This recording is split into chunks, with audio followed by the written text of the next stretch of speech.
and a salute to you. So, before I get into a recap of Sunday's action yesterday and give you my thoughts on it, there's something else I want to talk about, and that's the flex games for Week 11. So the original Sunday night game for Week 11 was Pittsburgh Steelers at Jacksonville Jaguars. Well, that game has been flexed to the 1 o'clock slot on CBS. Eagles-Saints has been flexed from the 1 o'clock slot. Hey, Grizzy, what's up? From the 4 still on Fox. And then Minnesota Vikings at Chicago Bears. That's your new Sunday night football matchup with Al, Chris, and I forget who the sideliner is. But it makes so much sense for the NFL to do, because the Chicago Bears are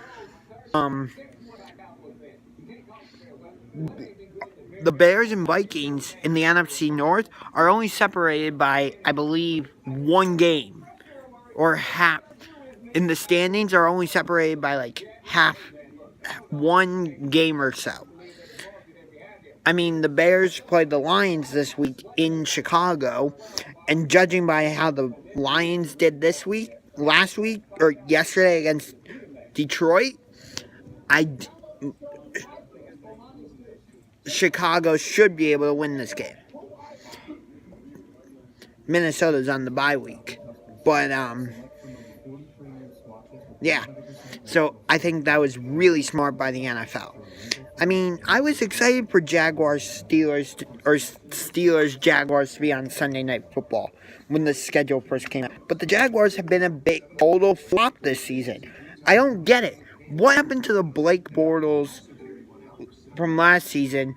Beat the Steelers twice in Pittsburgh, and the Blake Bortles that almost beat Tom Brady and the Patriots in New England. And what happened to the Blake Bortles that beat the Patriots in Jacksonville Week 2 to start the season? What happened to that Blake Bortles? What happened to the Jaguars? What's up, David in Atlanta? Even though the Browns are shit this season, I still want to do that video with you. So we'll figure something out. I will give you my prediction for that game. Atlanta's going to win. I think I'm giving you my prediction for that game now. The Falcons are going to win that game. There's zero doubt in my mind that Atlanta is going to win that game. Thanks.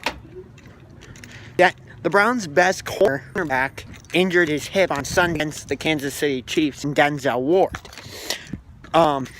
So I don't know the Browns are going to continue. If Denzel pass rush, I'll give you that with Emmanuel Ogbah, Myles Garrett, but Matt Ryan, the Falcons love to use the screen game.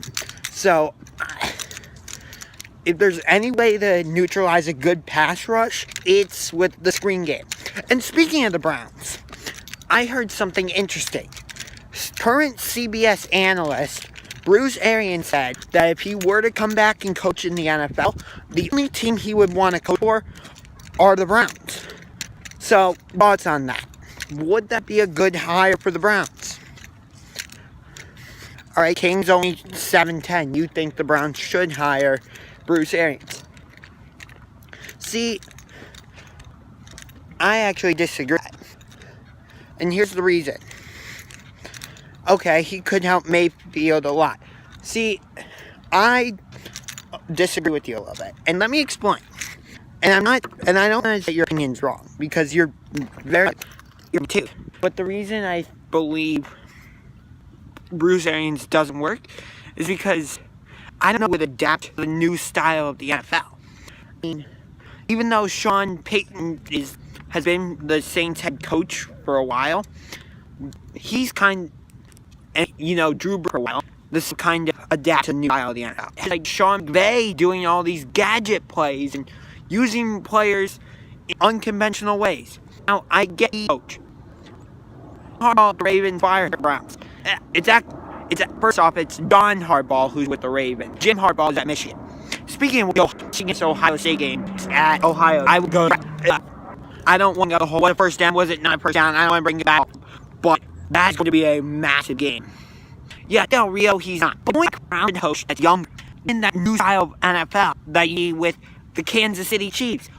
Although Andy Reid's head, but bring in a young head coach like Sean McVay. Look at how the Rams do to the Saints, but it was only a 10-point loss. What day? They're 2-1 and it's actually Calvin Ridley who worries me more than Julio Jones. Now, the reason is not because I don't think Julio Jones is a great wide receiver, and it's not that at all. I think he's a fantastic wide receiver. One of the best wide receivers in the game right now. But it's Calvin Ridley who's been light up for Atlanta lately because Julio Jones has been getting all the double teams because teams know how Julio Jones is. So teams are moving their deep double teaming Julio, and that's giving Calvin Ridley more one-on-one matchups. And David, you've seen it. You saw it yesterday in Washington and in previous games. Calvin Ridley's been taking full advantage of getting the single coverage. I mean, for God's sakes, Julio Jones just scored his first touchdown of the season yesterday in Washington. So, yeah, it's actually Calvin Ridley who worries me the most about the Falcons. But in general, it's your passing game that worries me the most. I mean, Tevin Coleman, he's a good running back for Atlanta. I'll give you that. But it's more your passing game that worries me. Now, speaking of it, they played well against Washington. As you know, I don't like saying that team name because I'm just going to say it for right now. The name Redskins, to me, it sounds derogatory, discriminatory, racist, so I just don't like saying it. I feel it's offensive to Native Americans, and I don't want to start a whole political discussion, or a political controversy. I'm just stating my opinion. I like the color scheme that they have with burgundy, gold, and white. I'm fine with that. I love that color combination. But just change the name and logo. That's all I ask. Now I know that name and logo is great. Now I'm on a little tantrum about it. But hey, maybe I don't know. But anyway, I know that name and logo has been around for like 80 years or so. But I don't know. Even though the Indians are getting rid of Chief Wahoo, which I'm okay. Yeah, I know. They'll never change, so I'm still stating my opinion about it. Because I'm totally allowed to do that. But, yeah. I do think the Falcons are going to win this game on Sunday. I'm going to say that right now. If the Chiefs put up 37 points against the Browns, and the Chargers put up 38, I'm going to say the Falcons are going to put up at least 30. Maybe even low 40s. The Browns, they seem to like scoring 20 a lot. So, I'll say Falcons win it like 41-26. 41-26, I think Falcons win this game. And it's because Matt Ryan is a quarterback.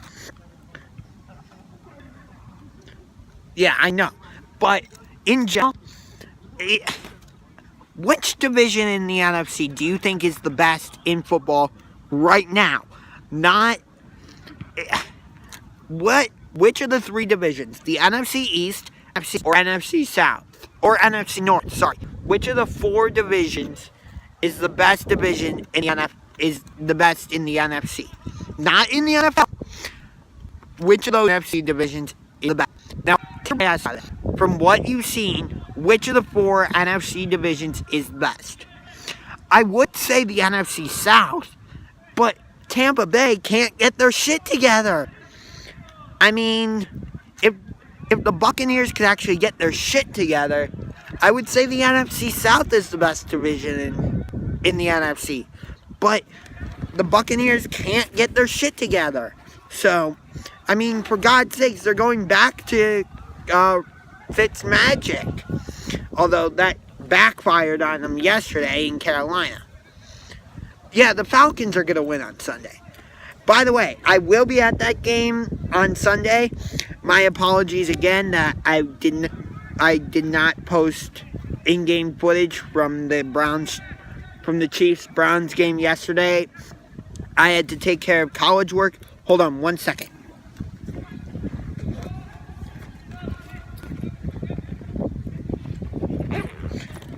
Okay, sorry about that. But, yeah, I will be, so that's the reason there was no Chiefs-Browns game. What's it like watching the Browns live? I mean, Browns fans are passionate, but how can you be passionate about a team that sucks? Why do you think my favorite team in the AFC is the Los Angeles Chargers? For God's sakes, that's who it is. But I still support the Browns. So I still support the Browns. Yeah, we still have the dog pound, but it's actually spelled D-A-W-G. And then you have the pound right. Yeah. But here's what I don't get. You brought up the dog pound. And the Browns mascot is Chompers, a dog. And, oh yeah, what's it like being a Raiders fan? First off, having a shitty stadium, and knowing that the Raiders are leaving Oakland to first go to San Antonio, and then to Las Vegas. It's like, but the way they're doing it is awful, saying, oh, we're going to become the Las Vegas Raiders. But we're not going to leave Oakland yet. No, we're going to stay in Oakland. And then instead of going right to Las Vegas, we're going to go to San Antonio for a year. And then we're going to go to Vegas. What is it with all these teams suddenly wanting to go to Las Vegas? First you had the NHL going to Las Vegas, and that team going to the Stanley Cup Final. Then you had the WNBA going to Las Vegas. Now, I know the WNBA isn't as popular, but still. Now you have the NFL going to Las Vegas. What's next? The NBA? Major League Baseball? I don't know. But it looks like the NHL, speaking of expansion, I guess this is more of just a sports vlog than typically the NFL. Yeah, Oakland, you're right. Oakland won't even build the A's a new stadium. I mean, Onaco Coliseum is awful. It's awful. I heard the A's were actually talking about moving out of Oakland permanently and moving to San Jose. I don't think...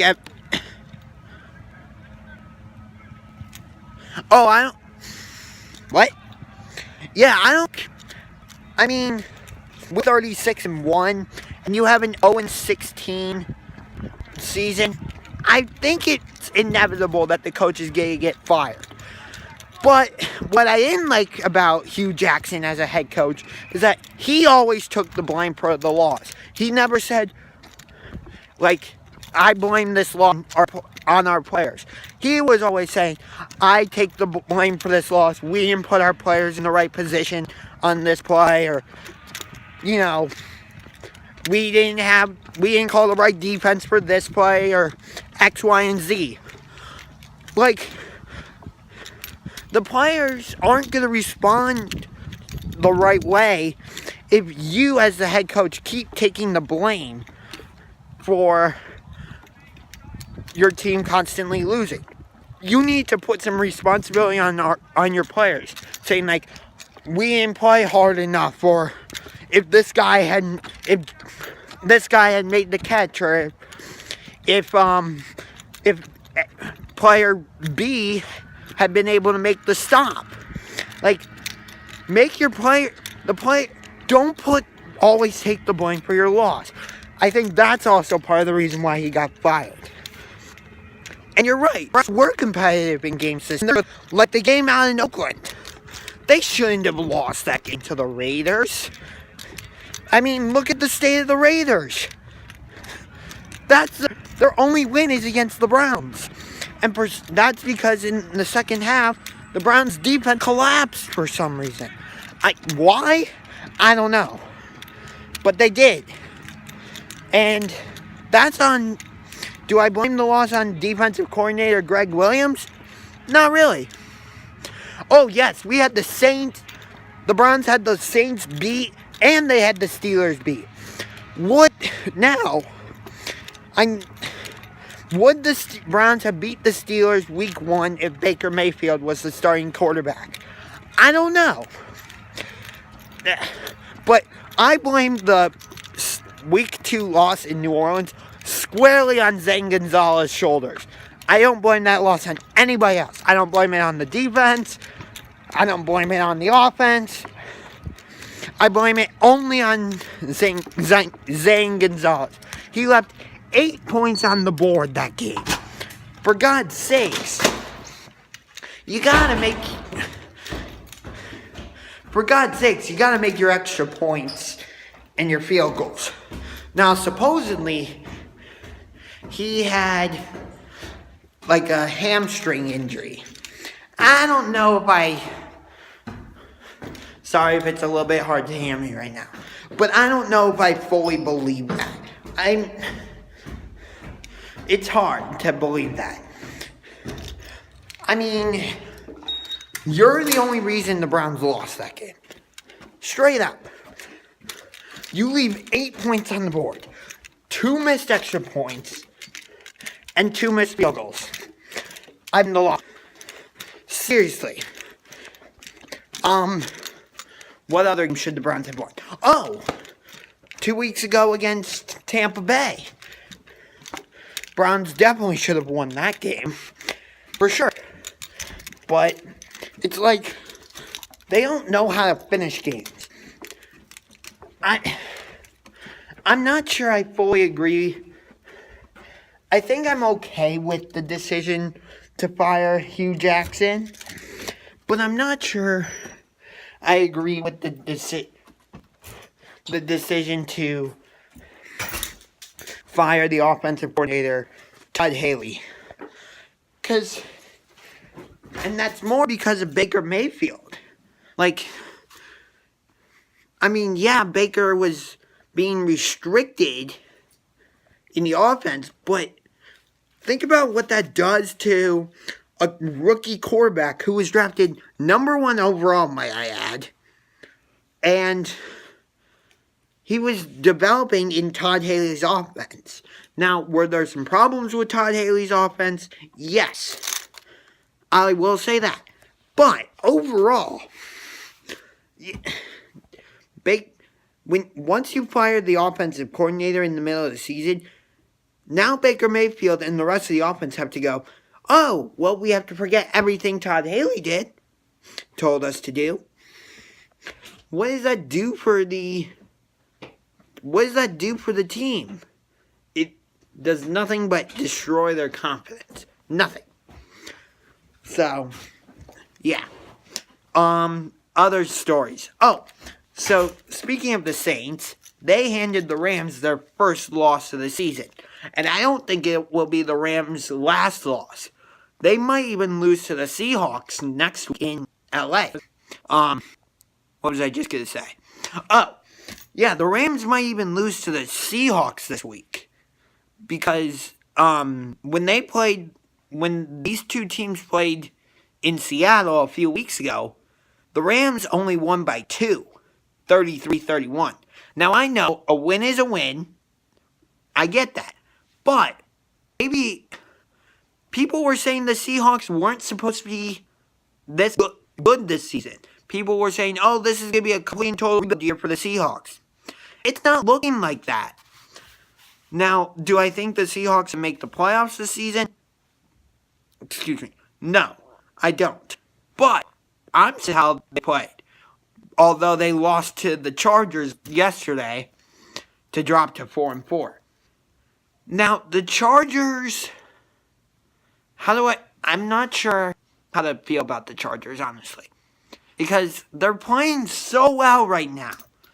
I mean, they beat the Seahawks. They beat the Browns. They beat San Francisco. I don't know what they beat Tennessee. But the one team they can't seem to beat is the team that's winning the AFC West right now, the Kansas City Chiefs. And that's the team you need to beat in order to prove you have a legitimate chance at possibly winning the AFC West. So, I don't know. I don't know how to feel about the Chargers right now. When they play the Chiefs again, it will be in Kansas City. Because they played each other week 1 in Los Angeles, and the Chiefs won that game. In order to be the man, you gotta beat the man. And the Chargers have not been able to do that. And, yeah. But, getting back to the Saints-Rams. That was a fantastic game yesterday. It was high scoring. Sorry I didn't get a chance to live stream during the first half. I had to take care of some college work and all that. But yeah. But overall, that was a fantastic game. For the Saints would the Rams have won that game if it was in LA at the Los Angeles Memorial Coliseum? Maybe.